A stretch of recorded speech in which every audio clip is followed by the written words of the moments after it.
2024년 12월 5일자 이스라엘 투데이. 오늘로 이스라엘 하마스 간 벌어진 전쟁 426일째를 맞이하고 있습니다. 이 얘기는 다시 말해서 가자지구로 끌려간 이스라엘 인질들이 426일째 감금되어 있다는 뜻이죠. 지난 한 주간 동안 이스라엘에서는 어떤 일들이 있었는지 간추린 뉴스 우리 이유진 PD한테 들어보겠습니다. 어서 오십시오. 드디어 아주 오래간만에 가자지구에 억류 중인 이스라엘 인질들의 지금 상황을 보여주는 영상이 공개됐다라는 얘기가 있어요. 이번에 공개된 영상 속의 인질 누구고 지금 상황이 어떻습니까? 상태가? 지난 30일에 하마스가 공개한 선전 영상의 인질은 20세의 이스라엘계 미국인 에단 알렉산더인데요. 알렉산더는 작년 10월 7일 납치 당시에 가자지구 근처에 주둔하고 있던 군인입니다.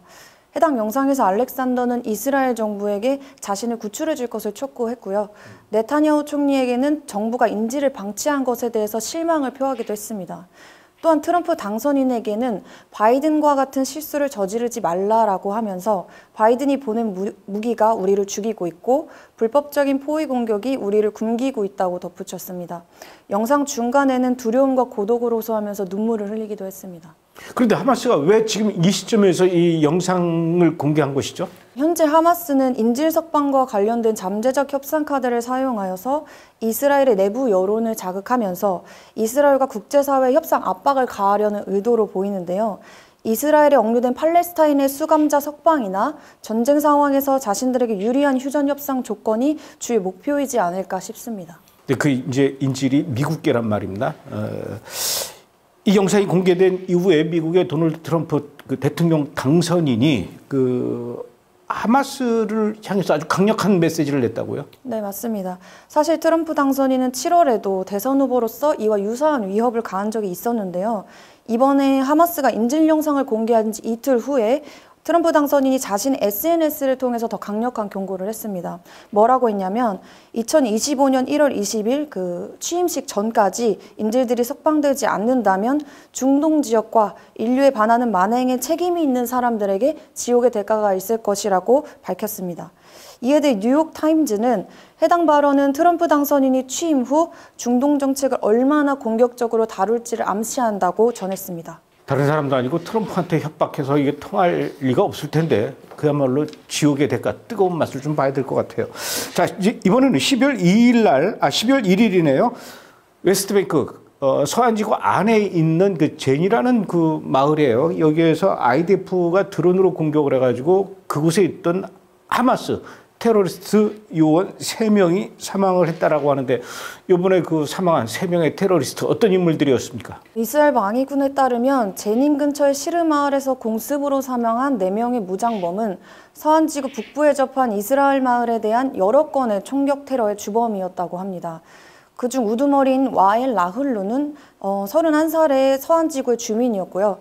지난 8월 이스라엘 시민 요나탄 도이치를 살해한 테러리스트였으며 테러 공격을 감행한 후에도 제닌에서 계속 작전을 수행하면서 테러리스트를 모집했고 가까운 미래에 추가 테러 공격을 실행할 계획을 세웠다고 밝혔습니다. 웨스트뱅크 안에서도 제닌이라고 하는 곳은 이스라엘을 향한 테러를 저지르는 테러리스트가 집중적으로 모여있는 일종의 양성소 같은 곳이에요. 거기를 집중적으로 좀 감시해야 되는데 그런가 하면 12월 2일에는 미국의 뉴욕타임즈 기사에 보도된 거에 따르면은 이스라엘 군이 가자지구 안에 있는 넷자림이라는 지역에 수십 개의 기지를 건설하고 있다. 이렇게 건설하고 있는 것으로 보인다라는 이제 기사를 냈어요.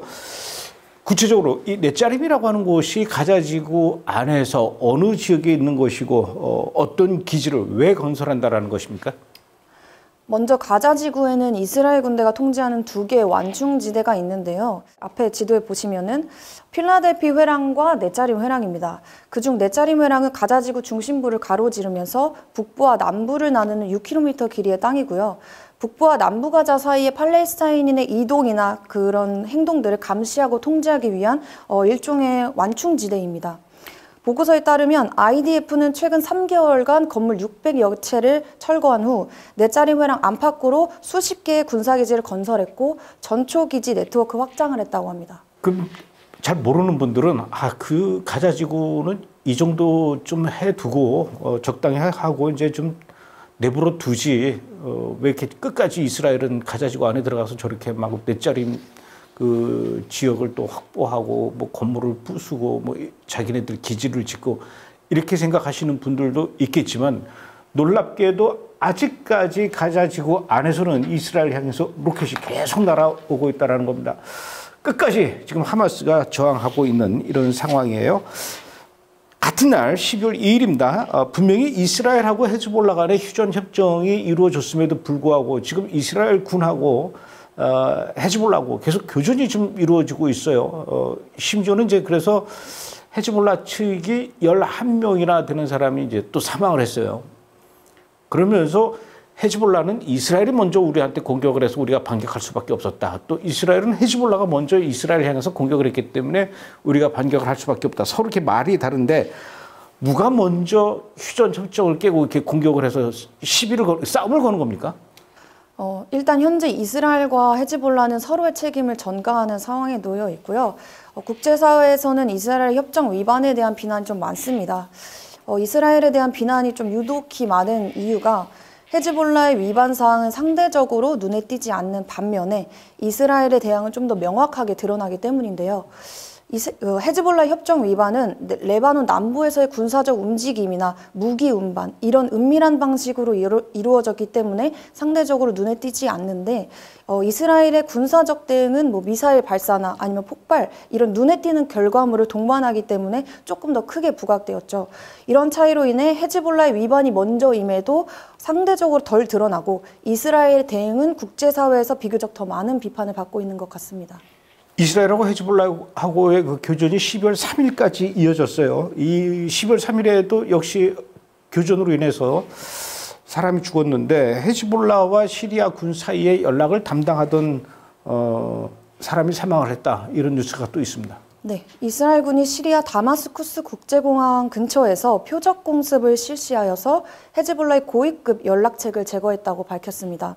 이날 제거된 인물은 시리아 정부군과의 연락책으로 활동한 살만 네메르 자마라는 인물로 헤즈볼라와 시리아 간 무기 거래의 핵심적인 역할을 했던 인물이라고 합니다. 또한 살만 자마는 레바논 남부 지역에서 정보 조직을 맡고 다마스쿠스 사령부 작전 사령관 책임자 등을 맡았던 것으로 알려졌습니다.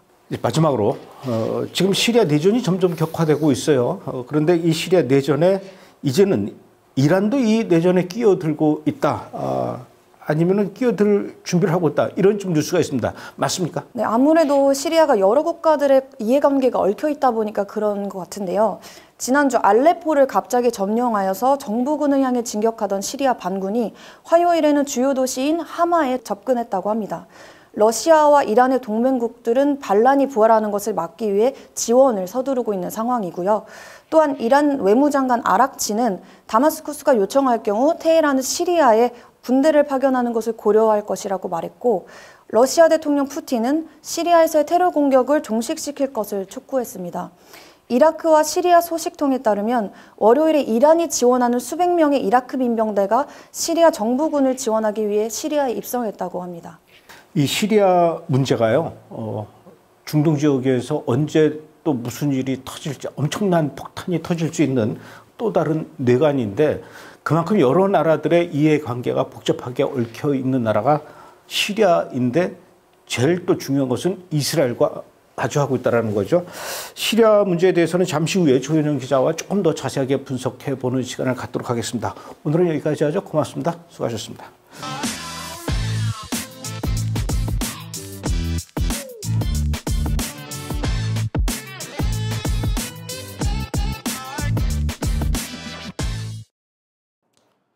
이번에는 조현영 기자와 함께 뉴스의 중심으로 더 깊숙이 들어가서 한 발자국 더 들어가서 분석해보는 시간을 갖도록 하겠습니다. 어서 오십시오. 네, 안녕하십니까. 네, 첫 번째 분석 이슈 어떤 건지 확인해 보도록 하겠습니다.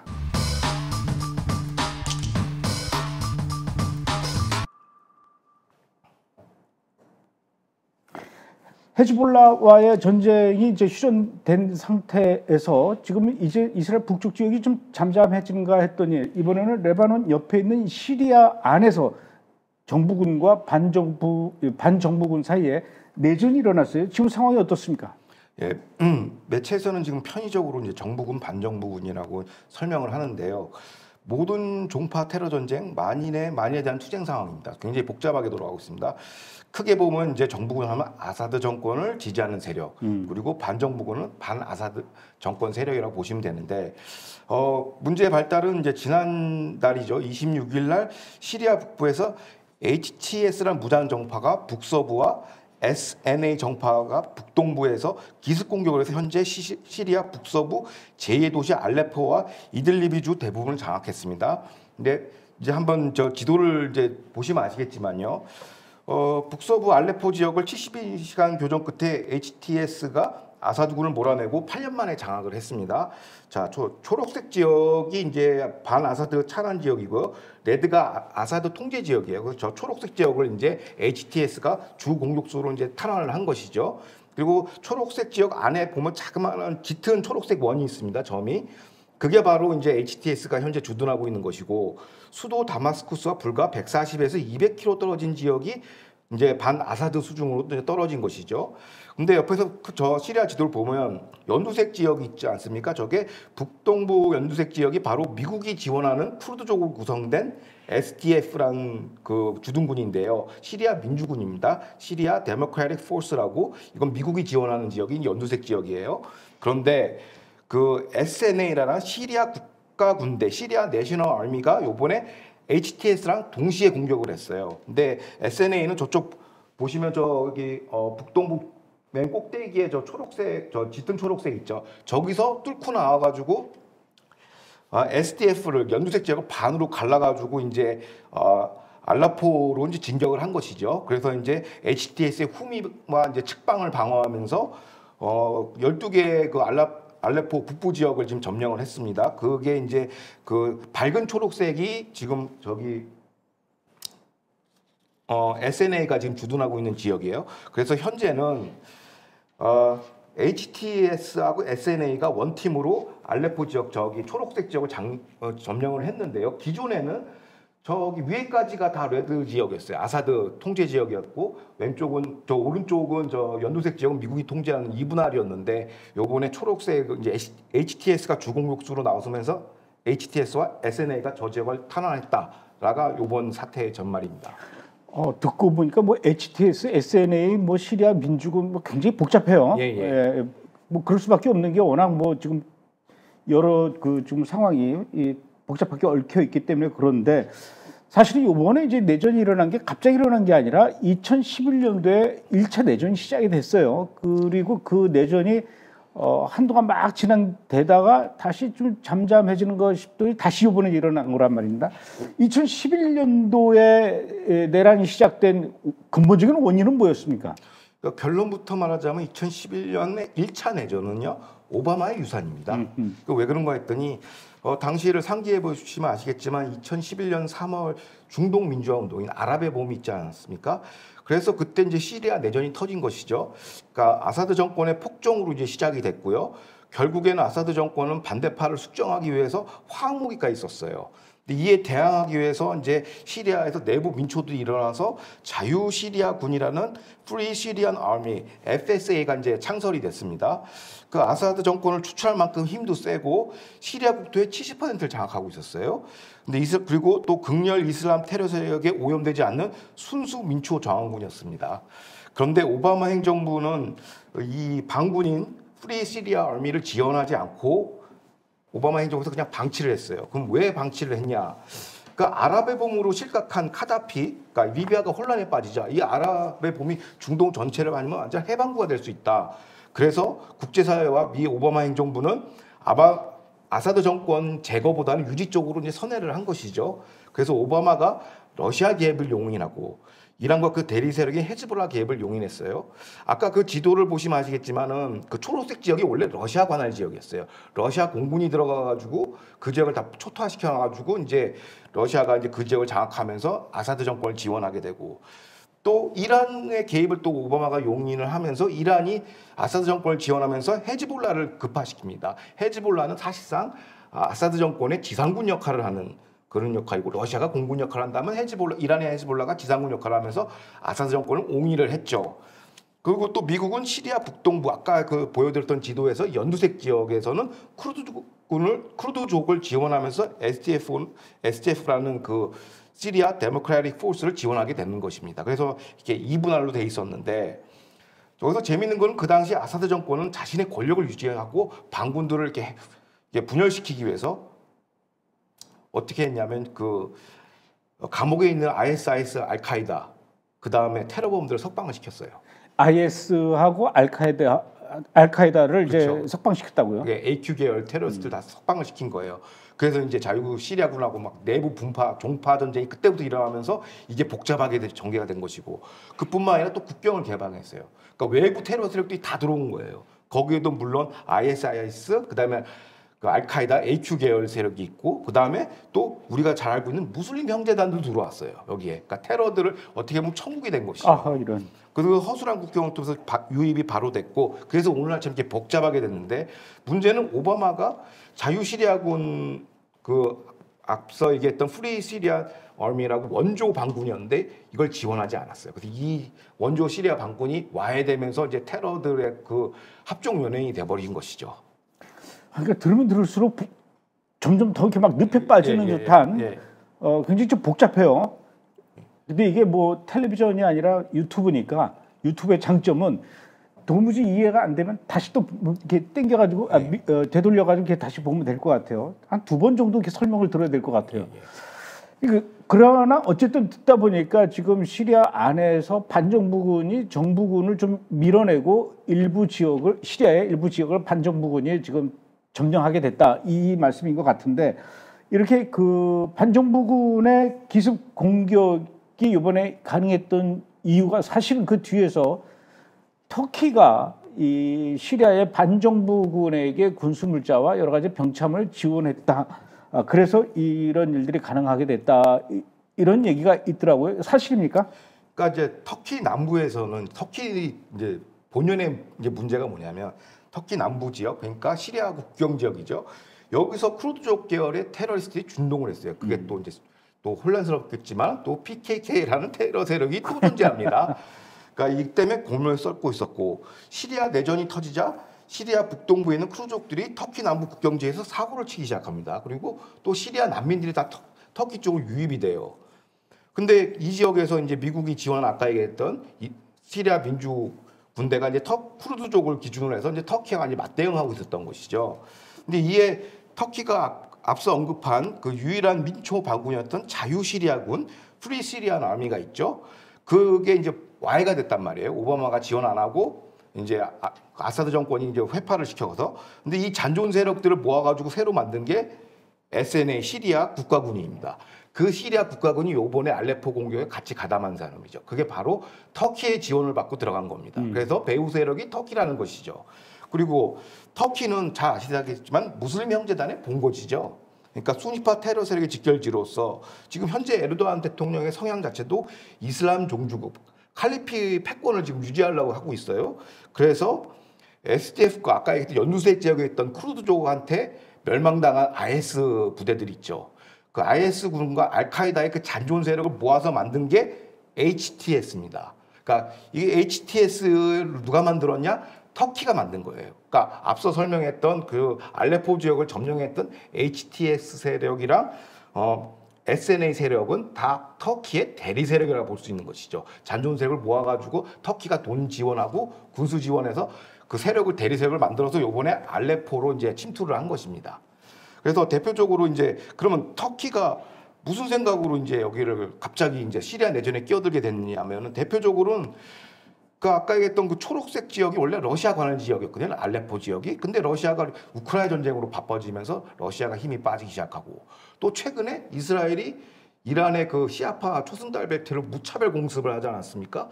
특히 헤즈볼라를 거의 괴멸 직전으로 몰아놨기 때문에 아사드의 지상군 역할은 헤즈볼라가 힘이 약해졌어요. 그 이란 세력이 힘이 약해지니까 이 권력 공백을 터키가 치고 들어온 거죠. 그 터키가 치고 들어온 그 두 대리 세력이 앞서 얘기했던 HTS와 SNA라는 세력입니다.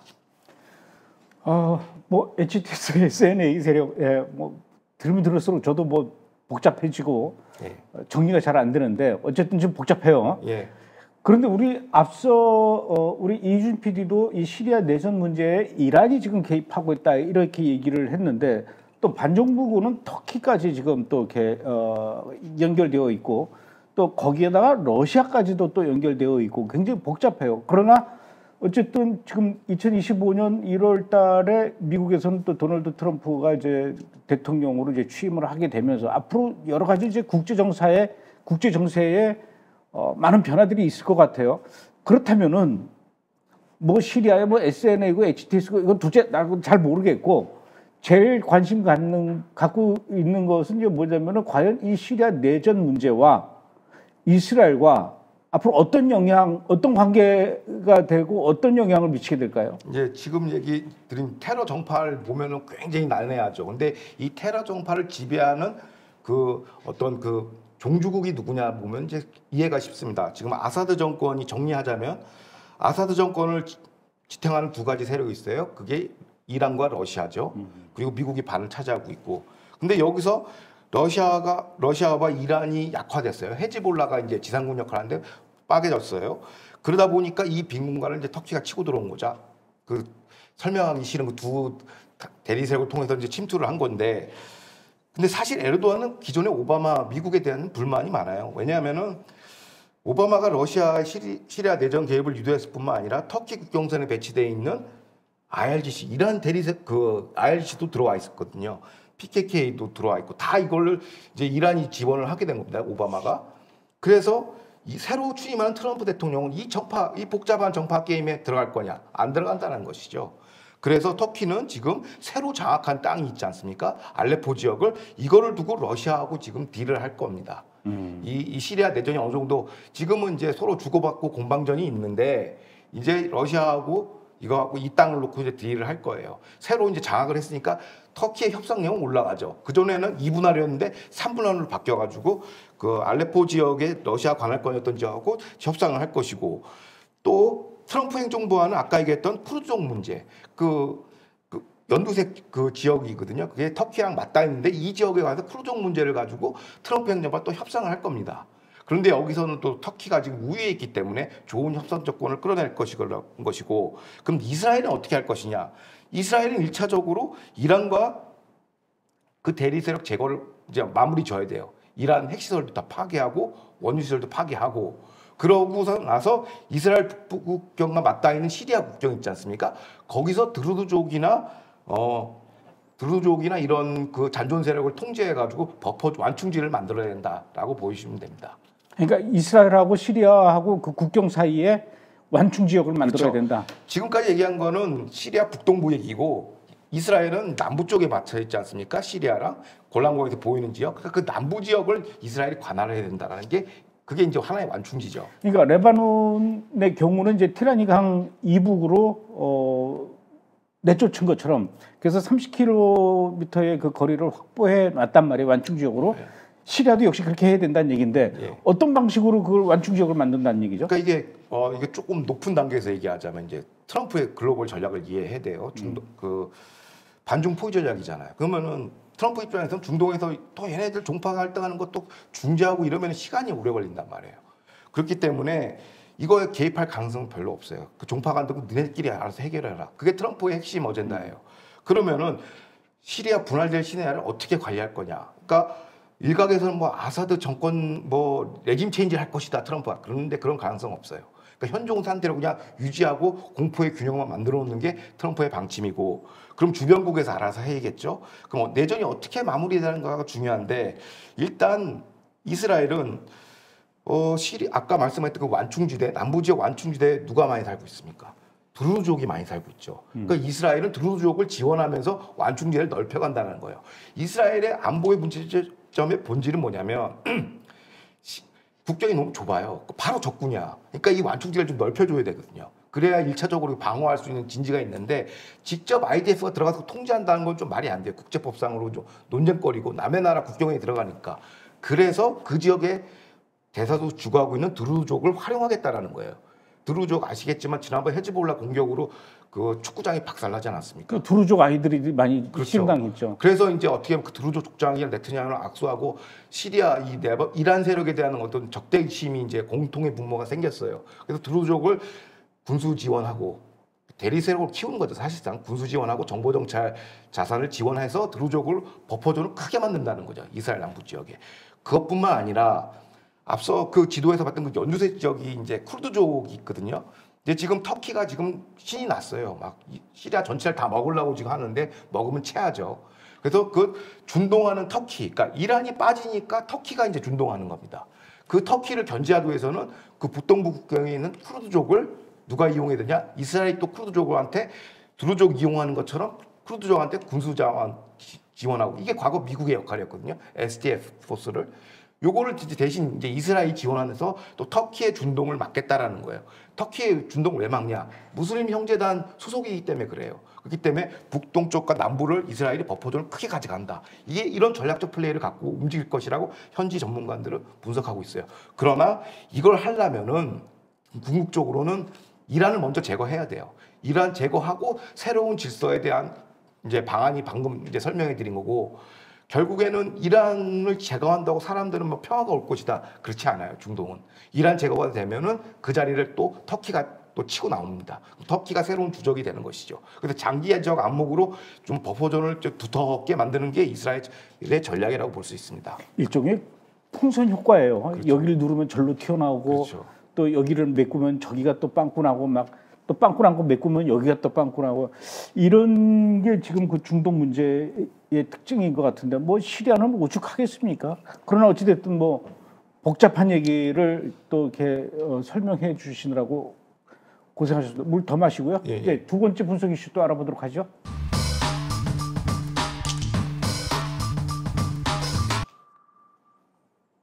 5일인가요? 이스라엘이 그 이란의 핵시설을 향해서 공격을 했어요. 전투기 한 100여 대가 동원이 돼가지고 폭격을 할 때 이때 당시에 이란의 핵 프로그램과 관련된 아주 중요 시설도 많이 파괴가 됐다 이런 얘기가 있었는데 그래서 그런가요? 그동안 사실 이 중국이 이란하고 굉장히 가까웠는데 10월 25일 날 이스라엘이 이란의 핵시설을 폭격을 하면서 어느 정도 이란의 핵 능력이 많이 상실된 이후부터 눈에 띄게 중국과 이란과의 거리가 많이 소원해졌다. 왜 그러는 겁니까? 그러니까 최근에 이제 올해 4월에 이란 본토에서 이스라엘 공격 때만 해도 이제 중국의 공식 외교부 성명에 따르면 이란의 반격은 제한적이었으며 자기 방어권 차에서 정당한 행위라고 노골적으로 이란 편을 들었어요. 근데 하지만 10월 이후에 이란 공습 이후 중국 외교부의 이제 공식 성명이 이제 바뀝니다. 군사적 모험주의 노선을 폐기하고 관련 당사국 모두 영내 안정과 평화를 위해서 노력해야 된다 하면서 이란 편을 안 들고 이제 어떻게 중립적인 식으로 거리두기를 하고 있습니다. 그러니까 4월과 10월 사이에 이제 큰 변화인데요. 외교부 성명으로만 봐도 그 전통적으로 이란 역성들기보다는 거리두기가 하는데 이게 8월 달부터 이제 관련해서 이제 그런 문제가 발생했는데 물 좀 드시고 하시죠. 예. 흥분하셨어요 지금. 죄송합니다. 중국 외교부 산하 이제 사회과학원이 있습니다. 8월 달에 이제 보고서를 냈는데 또 상하이 국제대학 중동연구소에서 냈는데 지난 8월부터 이란 전략적 파트너에 대한 재검토에 들어간다. 이런 얘기를 했어요. 그게 무슨 얘기냐면 중국이 이란과 그 대리 세력을 활용한 중동 내 영향력 투소점으로 활용하고 있었습니다. 이란과 그 대리 세력, 헤즈볼라 이런 사람을 통해서 이란을 통해서 중국의 영향력을 행사한다는 게 기본 전략 툴이었어요.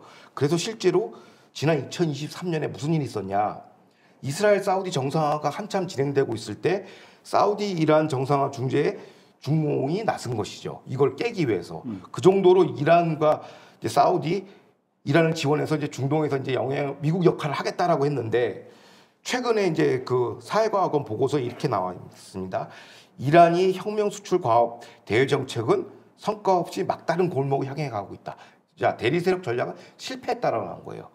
그리고 베이징은 테헤란과 거리두기 위해서 현재 지금 이란과 아랍에미리트가 이제 영유권 분쟁을 벌이고 있거든요. 근데 노골적으로 이란 편을 안 들고 아랍에미리트 편을 들고 있습니다. 중국이. 그래서 최근 또 이란이 국제사회에 국제 핵 확산 그 반대 조약 그 확산 핵확산 NPT 조약을 탈퇴하겠다라고 얘기했는데 중국 외교부 산하 연구소에서는 NPT 탈퇴는 레드라인이며 이란 자국의 이익에 부합하지 않는다라고 훈시를 했어요. 꾸짖었어요. NPT 탈퇴하지 마라라고 했는데 입장이 완전 바뀌었죠. 그 전에는 이란을 옹호했거든요. 핵시설에 대해서. 그래서 뭐냐 이게 이란에 대한 효용 가치가 더 이상 없다라고 이제 판단을 한 거예요. 중국 입장에서는 그게 왜 그러냐? 이란의 저항의 축을 초토화시켜 놨기 때문에 그렇습니다. 이란 핵시설도 일부 파괴하고 방공망 시설도 파괴하니까 더 이상 중국이 이란을 통해서 영내의 영향력 확대가 불가능하다라는 게 이제 하나의 이제 분석으로 나온 것이죠. 그래도 중국은 나름대로 자기들이 갖고 있는 어떤 그 야망이 있어요. 1대1로라는 그 아주 거대한 프로젝트에 대한 야망을 갖고 있는데 그 야망을 이루기 위해서는 어쨌든 그 중동 지역의 질서, 그 중동 지역에서의 그 헤게모니를 놓치고 싶어 하지 않을 거란 말입니다. 그런 측면에서 이란하고 가까웠는데 이제 이란하고 이렇게 거리가 멀어지게 되면은 그래도 누구하고 또 이렇게 손 잡아야 될 거 아닙니까? 최근 들어서 중국에게 관심 갖고 있는 중동 나라가 있습니까? 그러니까 중공이 지금 어떤 형태냐면요. 이란이 거의 해체까지는 아니지만 이제 약화됐기 때문에 새로운 파트너를 이제 물색하고 있는데 최근에 이제 터키가 부상하고 있죠. 그 지금 시리아도 지금 터키가 그렇죠. 지금 관심을 갖고 이란이 있지. 빠지니까 터키가 부상하는데 터키랑 이제 손잡을 가능성이 높다라는 것이죠. 그 전통적으로 중공은 인도하고 적대적입니다. 중공하고 인도하고 그다음에 터키도 인도하고 적대적이에요. 그리고 중공 터키가 파키스탄을 이용해서 인도를 견제해 왔어요. 그러니까 터키가 시리아 내전에서 이란 약화했다는 권력 공백을 터키가 메꾸니까 중공과 터키에는 자연스러운 파트너십은 이제 자연스러운 결과가 되고 어떻게 보면 인도와 중동에서 이제 터키를 파트너로서 이제 전략을 투사하겠다, 영향력을 행사하겠다라고 이제 이번 시리아 내전 개전으로 이제 다시 이제 발생했고 그럼 구도가 어떻게 잡히냐? 터키 무슬림 형제단 중공 블록 하나하고 러시아 이란 블록의 대립이었는데 여기서 이란이 이제 빠져나가니까 이스라엘의 공세로 그러면 러시아가 지금 열세에 모이지 않습니까? 그래서 일각에서는 전략적으로 높은 전략 관점에서는 이스라엘이 러시아를 지원해서 터키 무슬림 형제단 중공 블록을 견제해야 된다라는 분석이 지금 현지에서 나오고 있습니다. 국제적인 플레이 관점에서 이란의 빈 공간을 갖다가 이제 터키가 들어오고 중국이 들어오기 때문에 이걸 이스라엘 러시아가 합심해서 막아야 된다라는 전략적 계산법이 좀 돌아가고 있어요. 근데 이런 걸 하려면은 일단은 이란은 완벽하게 제거를 해야 돼요. 핵시설과 원유시설 제거하고 완전 폐퇴시켜 놓고 이게 여기에 집중을 해야 된다는 것이죠. 마치 2차 대전 때 미국이 나치를 완전히 제거하고선 이제 냉전을 버텼잖아요. 소련하고 동시에 상대가 안 되니까 한원 먼저 죽여놓고 이제 시작을 해야 되는데 이스라엘도 지금 당면한 거는 빨리 이제 이란 핵시설 제거하고 이란을 완전히 주저앉혀 놓고 그 다음에 이제 중국 터키 문제를 이제 본격적으로 대응해야 된다는 게 현지 분석가들의 전문 의견입니다. 아, 그럼 이제 이스라엘이 아직 이란을 향해서 더 남아 있네요. 그렇죠. 아니면 정유시설이 가동되고 있고 핵 지금 계속 개발하고 있고 하니까 트럼프 행정부 출범하면은 이것부터 해결하고 들어가야 됩니다. 그래서 그러니까 이란에서 중동이 시아파가 약화된다고 해서 뭐 평화가 찾아온 게 아니라 오히려 터키발 무슬림 형제단 수니파, 그러니까 시아파 그 당시에 테러 세력이었다면 터키발 수니파, 무슬림 형제단이 수니파들이거든요. 이 테러 세력이 또 준동할 가능성이 굉장히 높아요. 아이고. 그러니까 뭐 국간이 명간은 아니지만은 새로운 또 적에 있고 중동은 항상 이걸 뭐냐 비트윈 월스 간정기라고 그래요. 새로운 적이 계속 출현을 해요. 그러니까 항상 여기에 전략적으로 이스라엘은 대응을 해야 된다라는 게 교훈이죠. 12월 말하고 1월 초 중순까지 또 한 번 격정의 시간이 남아 있네요. 예. 말 나온 김에 미국 얘기를 좀 더 해봐야 될 것 같아요. 이제 한 달 반 정도 지나면 도널드 트럼프 2기 행정부가 이제 시작이 됩니다. 취임하면서 도널드 트럼프 2기 행정부의 중동 정책 어떤 식으로 재편될 것 같습니까? 그러니까 신임 트럼프 행정부의 그 방식은 굉장히 뻔해요. 그러니까 왜냐하면 중동에서 안보관리자 역할을 조금 이제 내려놓겠다. 왜 반중 포위 전략으로 나가려면 여기서 이제 묶여 있으면 안 돼요. 그래서 시리아 내전도 그렇게 깊숙하게 개업할 그 취지가 아니에요. 다들 그 마가 진영의 전문 안보 전문가들의 그 논설을 읽어보면 여기 개입하지 마라. 이건 난장판이다. 이건 늪이다. 시리아 내전 절대 개입하지 말라고 다들 얘기하고 있고.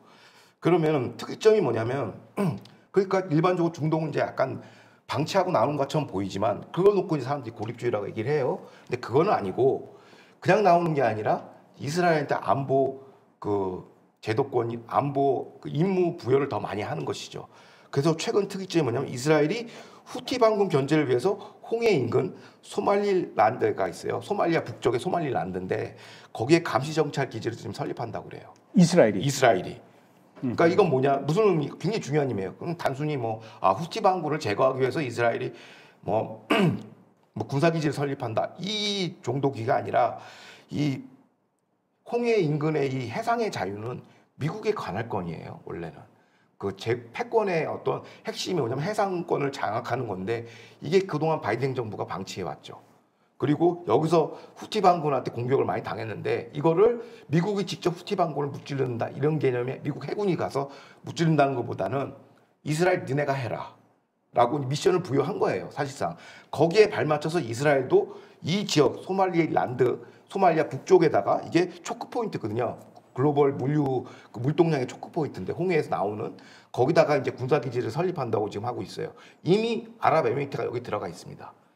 예멘 반군하고 과거에 전쟁을 벌였지 않습니까? 근데 사우디가 빠져나가면서 지금 아랍에미리트 혼자 외롭게 지금 하고 있는데 이스라엘이 같이 합세해서 후티 반군을 이제 제압한다는 것이죠. 그러면서 물동량을 지금 보호한다는 건데 이게 원래 오함대 역할이었거든요. 미국 오함대. 그 미국 오함대는 이제 빠진다는 얘기죠.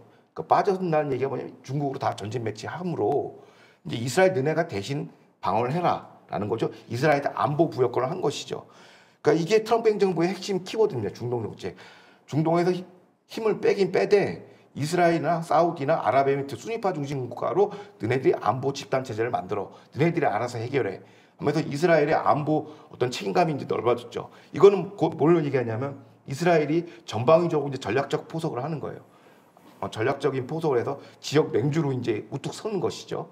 그래서 이제 중국 포위 전략을 하고 있는 것이고 뭐 그런 형국에 있습니다 지금 현재. 안보 책임을 맡기려면은 또 그만큼 그 책임을 질 수 있도록 미국이 지원을 많이 해주겠죠. 그 군사 지원이나 무기 지원이나 정치적 지원, 외교적 지원은 당연히 하는 거죠. 그러니까 미국이 제일 싫어하는 게 뭐냐면, 그러니까 중국 입장에서 미국이 이제 모든 미군 전체를 갖다 동아시아에다 집중 배치하지 않습니까? 그러면은 왜 바이든 행정부 이용당했다고 하냐면 거기서 자꾸 분란을 일으켜야 돼요. 이란 대리 세력이 저는 배후에 중국에 있다고 봅니다. 중국이 이란 시켜서 하마스 문제 일으킨 것다고 봐요. 그러면 미국 계속 거기 개입하게 되잖아요. 미군이 중국으로 와야 되는데 여기 발목이 잡혀 있단 말이에요. 아하, 이런. 그렇기 때문에 미국은 정확하게 알죠. 그래서 이거를 갖다 털고 유럽도 그래서 빨리 러시아하고 이제 휴전하겠다는 게 그거예요. 유럽 전선, 중동 전선에서 미국이 털고 이쪽으로 가겠다라는 거예요. 근데 그냥 갈 수는 없으니까 나토 너네 돈 더 내. 너네가 해결해. 그러면서 중동한테는 이스라엘 너네가 책임져라. 사우디랑 이제 아랍에미리트에서 너네들이 안보 집단 안보 체제를 만들어서 네 지역 네가 관리해. 대신에 기술 지원, 군수 지원, 뭐 이런 외교적 지원은 우리가 할 테니까 미국 병력이나 자산을 투입하지 않겠다는 얘기예요. 중국에 몰빵하겠다는 얘기죠. 그래서 그거에 네타냐후 총리와 이제 이스라엘은 정확하게 간파를 하고 오케이 그러면 우리의 안보 미션을 확장하겠어 해서 후티 반군 이제 그 인근의 소말리아인데 군사 기지를 설립한다는 것이고 그래서 두루족과 쿠르족을 지원해서 시리아 그 내전 상황도 관리하겠다라는 거죠. 그래서 이런 전략적 플레이가 지금 이루어지고 있습니다. 어쨌든 2025년도부터 시작되는 이제 그 트럼프 2기 행정부를 우리가 이제 볼 때 결국 이제 미국과 중국과의 그렇죠. 대결이네요. 그러기 위해서 일정 부분 그 문제 많은 지역은 거기 나름대로의 그 또 이 보안관들을 그렇죠. 임명해서 여기는 이스라엘이 좀 맡아주고 그렇죠. 뭐 이렇게 맡기는 거예요. 그래서 이 지금 두 번째 분석 이슈의 제목이 이스라엘이 트럼프에게 주는 첫 번째 선물로 소말리랜드에다가 기지를 만드는 것이다. 예. 여기는 걱정하지 마십시오. 형님, 우리가 알아서 정리하겠습니다. 이 얘기네요. 그래서 트럼프 행정부도 이제 얘기를 하는 거예요. 이제 그 빨리 인질 송환하라고 안 그러면 지옥불을 보여주겠다 하는 거예요. 그러니까 그냥 맡기지는 않을 거예요. 이스라엘한테 이제 시범 케이스로 한 놈 잡아서 아마 작사를 낼 겁니다. 트럼프가 한 명만 그 보여주는 거죠. 실력 과시하고 바이든은 이제 뭐가 달라. 걸리는 놈은 죽어. 한 놈은 보여주고 그다음에 이스라엘한테 맡기고 빠지겠죠. 그거는 한번 보여줄 것 같아요. 그 한 놈이 누굴까요? 그러니까 죄 없으면 걸리는 거예요. 저한테 왜 그러세요? 안 통해요 이제. 걸리면 무조건 죽는 거예요 이제. 한 놈만. 그게 이란이 될 수가 있고 하마스가 될 수 있고 누가 될지는 모르겠으나 지금 이제 극도의 불안, 긴장 불안 초조 상태에 있죠. 예. 오늘은 여기까지 하겠습니다. 예. 고생하셨습니다. 예, 감사합니다.